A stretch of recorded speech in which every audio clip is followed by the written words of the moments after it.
3日之后，长庚不必留守，尽管施为。秦天柱的目中流露出少许冷意。我会在凌霄殿中出手，令你与吕月密杀敌方势力的生灵时，不会招惹来半点业障。吾倒要看看，他们能目无天庭到哪般地步。既然选择了与天庭为敌，莫管他是有功德在身，还是有业障在身。你们此次用毒，算是吾准了的。非常时候便用非常手段，不及时震慑这些宵小，只会惹来更多祸患。若有势力对天庭效忠，还要被他们欺凌，吾这天帝也不必做了。小臣遵命，此次自不会留情。且陛下放心，小臣已经调集了更多化身前来此处，一路遁法赶路，2日便可抵达此地。秦天柱缓缓点头，闭目凝思，应当是心神挪回了玉帝的本体。于是3日后，道道流光划过虚空，那一群施压者如约而至。第一批抵达此地的敌方炼气士多以真仙、天仙境为主，数量在1000上下。为首的是2名金仙境，修为不算高深，也就是一份无忧之力。李长寿此时还不太懂3000世界这些仙道势力的行事规矩，但也知道这1800人不过是开胃菜。天涯秘境中，不算那些漂亮的大能玉符持有者，单单只是天涯阁的那群老奶奶，不来个10-20名金仙境，怕是难以拿下呀。更何况己方还有卞老夫人这般高手，在极品后天灵宝都能被称之为至宝的3000世界中，修为境界近乎相当于就是自身斗法的实力了。卞老夫人能够撑着天涯阁如此大的家业，自不可小觑。通过此时藏在虚空各处的指导人，李长寿故技重施，组成了仙识探查网络，更已经察觉到了对方有更多高手藏在数万里外，正在朝着这个小世界缓缓逼近。对方也是深谙施压与谈判之道嘛。敌方后军中有2道身影，气息深厚，道韵凝实，散发着圆满之意，似是西方圣人弟子亲来。这些情形基本都在李长寿的预料之内。此时李长寿和吕月已经是停下了交谈，静静地待在敌方首批高手靠后的位置。他们藏在微小的芥子乾坤之中，优先锁定了一个业障在身的敌方先锋，已经是准备好了大剂量的迷药与毒丹。就是怪不得会有大劫落下。天涯阁一处高楼，秦天柱站在楼顶，眺望着小世界大阵之外的道道流光，低声感慨：人族繁衍太快，人身本就是先天道躯，总能有资质较高者。一处大千世界中，哪怕宝物有限，灵气却是近乎无限的。如今又不缺修炼功法，数万年就能催生出一批高手，而只要迈入金仙境，不遭劫祸就可以长生。有这般情形也是情理之中啊。秦天柱缓缓点头，又道：天庭之中金仙境高手的数量，尚不如一处人族鼎盛的大千世界。凡事都有个起步的过程嘛。咱们天庭自大圣妖族之后，已经有7名人族金仙投奔了，还只是做天庭散仙。待紫霄宫商议了大劫之事，天庭要愁的不再是缺高手，而是要收紧口子，不能让一心想要躲避大劫或者是居心不良者进入天庭任职。秦天柱含笑点头感慨：大劫落下，也不知又要死伤多少生灵。于天道而言，生灵山石又有何意？天道要的是天地安稳，不再出现龙凤出劫的灾难。遥想远古初时，万灵肆意修行，无数岁月积累出了大批高手。远古末时，那大罗多如狗，金仙遍地走的局面，当真不能再出现。此时的天地，比远古时的洪荒天地更脆弱了。李长寿若有所思，缓缓点头，身后却传来了一声长叹，却是坐在后方的卞老夫人，正叹声说道：这位秦将军刚才所说，天庭高手尚不如一处大千世界，此言着实诧异。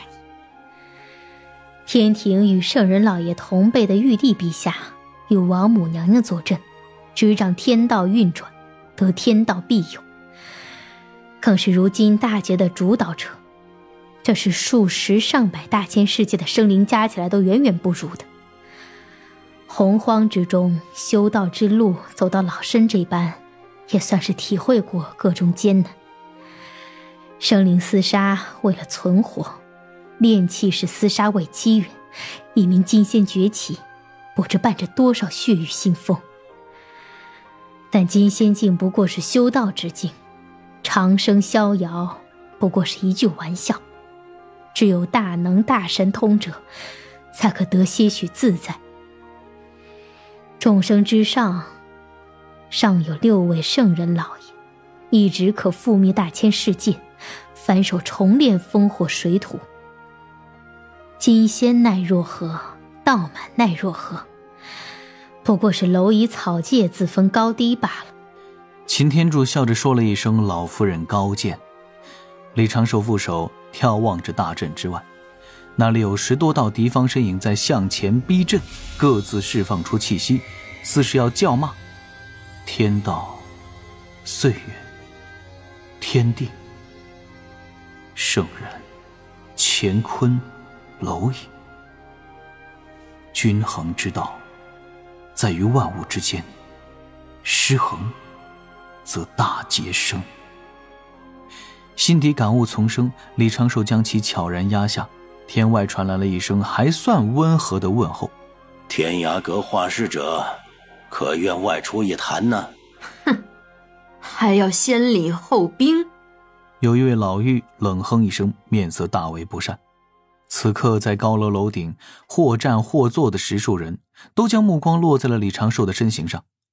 虽在此地的不过是天庭水神的化身，且还只是天仙境后期的纸人化身，来这里也不过是4、5日时间，但莫名其妙的就成了主心骨。李长寿捏碎手中的玉符，天涯秘境小世界中顿时有数10道流光飞去天外。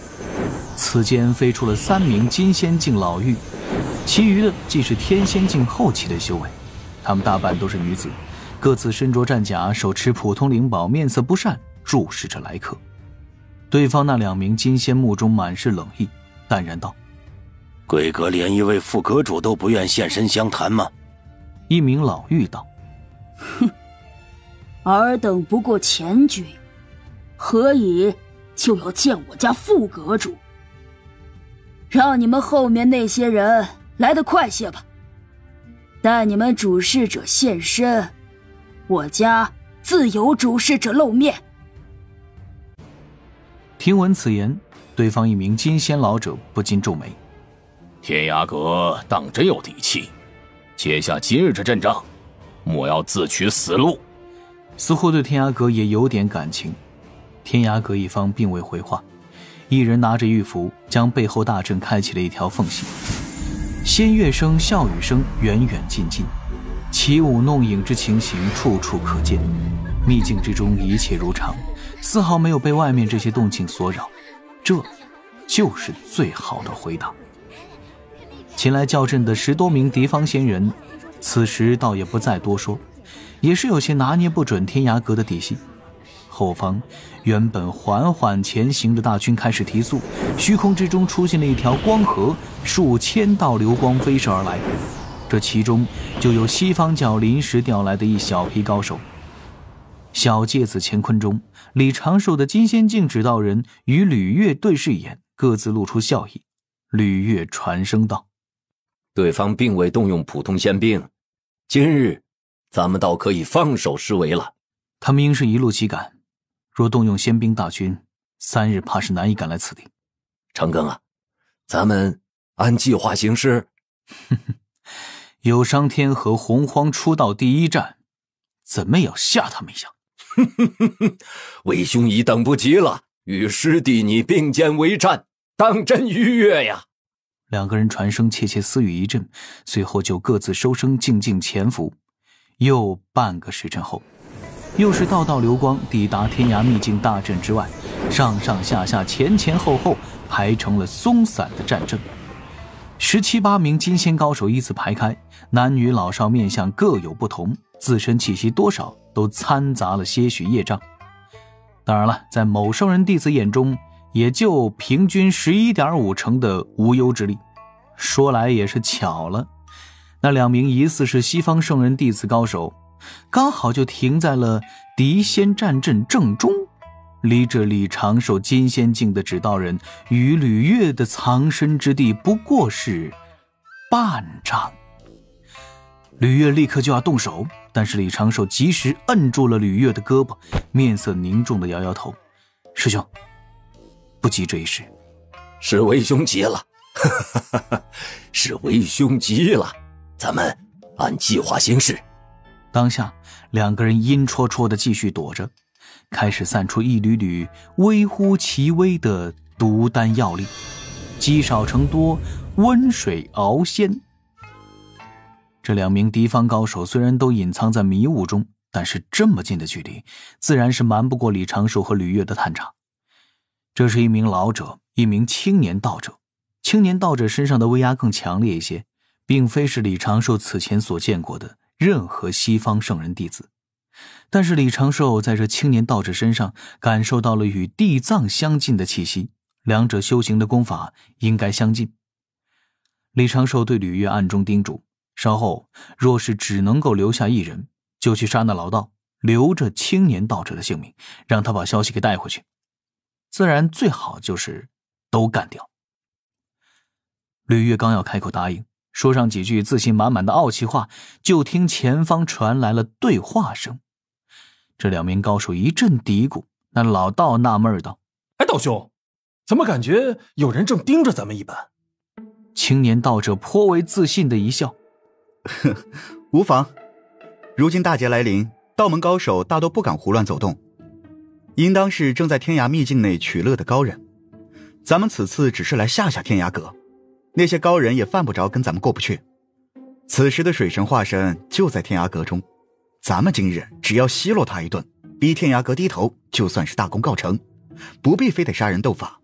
水神可不好对付呀。”“不错，咱们万不可大意，稍后就在这里站着，与他们隔空对话。他一个化身能奈我何？”“妙啊！”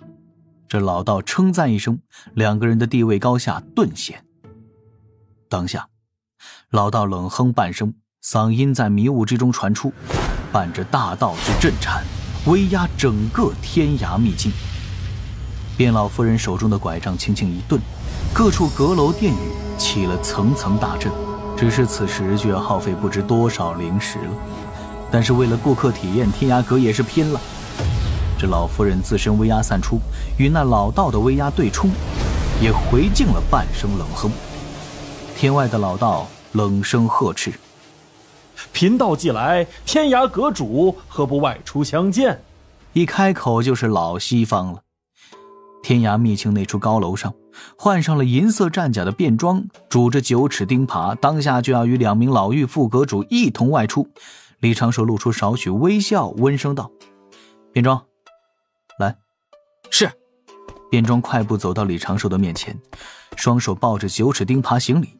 李长寿伸出右手，掌心之中一缕缕玄黄气息凝成了玄黄塔的虚影，将这一抹虚影送入了便装胸口，顺手拍了拍便装的肩头：“放松一下啊，别忘词了，忘词了就随意嘲讽。”“水人大人，您放心，末将明白。”便装咧嘴一笑，再次抱拳行礼，抬头看向小世界之外，握着9齿钉耙越空而去。秦天柱与李长寿相视而笑，静待好戏开锣。且说便装飞出大阵，身后2名老妪立刻将气息提升到了顶点，左右护持，让便装飞到了大阵之前。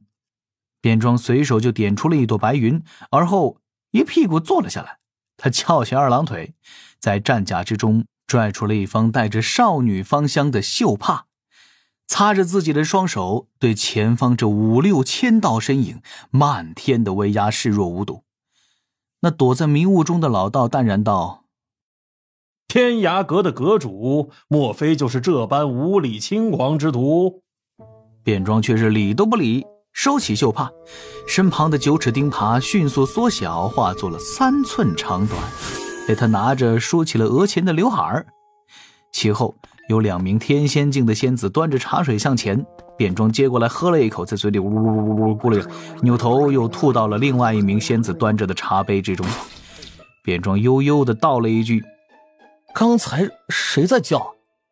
迷雾之中，那老道的目中杀意隐现，浑身的威压对着卞庄席卷而去，被卞庄背后的那2名老妪勉强地抵挡下来。这老道骂道：“莫要自寻死路！”哼！卞庄不屑一笑：“你可知你是在威胁何人？本将为天庭5阶仙神，天河水军副统领，凌霄殿中拜过玉帝陛下，兜率宫前得过大法师赐宝，水神府中听过水神训诫。就你这般仗着自己有点修为，就敢对我天庭嘤嘤狂吠的所谓高手，妖族此间不知有多少，现在哼，怕是没几个。”哼！天涯阁这是当真不怕死啊！你一个小小的天庭仙神，便是在此地打杀了你，又如何呀？是吗？卞庄心底回想着水神给的台词儿，以及那一句“不管对方说什么，你就按照这个剧本自己说下去，不必跟对方搭话”。但是此时此刻，卞庄莫名地觉得水神给的台词刚好能够用在此处。卞庄将9齿钉耙放在掌心，仔细打量着，言道：“你们大概不认识这是什么宝物吧？也对，太上老君炼制的宝贝，也非谁都能见到。